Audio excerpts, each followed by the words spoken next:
Welcome to Madasaling Pinoy, your prayer partner. Ngayon ay Huwebes ng ika-27 linggo sa karaniwang panahon. Ang mabuting balita ng Panginoon ayon kay San Lucas.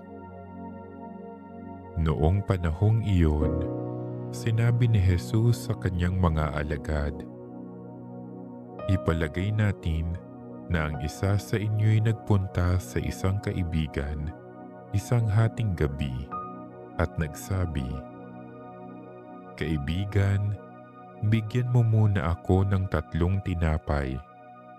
Dumating kasi ang isa kong kaibigang naglalakbay at wala akong maihain sa kanya.' At ganito naman ang sagot ng kanyang kaibigan sa loob ng bahay, 'Huwag mo nga akong gambalain.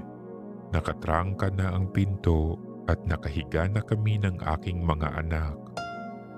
Hindi na ako makakabangon pa upang bigyan kita ng iyong kailangan.'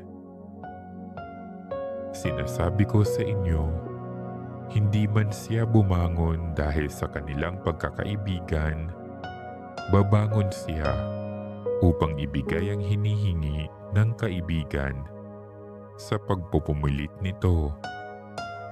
Kaya sinasabi ko sa inyo, humingi kayo at kayo'y bibigyan. Humanap kayo at kayo'y makasusumpong. Kumatok kayo at ang pinto'y bubuksan para sa inyo. Sapagkat tumatanggap ang bawat humihingi, nakasusumpong ang bawat humahanap, at binubuksan ang pinto sa bawat kumakatok. Kayong mga ama, bibigyan ba ninyo ng ahas ang inyong anak kung humihingi ng isda? Bibigyan ba ninyo siya ng alakdan kung siya'y humihingi ng itlog? Kung kayong masasama ay marunong magbigay ng mabubuting bagay sa inyong mga anak, gaano pa kaya ang inyong amang nasa langit? Ibibigay niya ang Espiritu Santo sa mga humihingi sa Kanya. Ang mabuting balita ng Panginoon.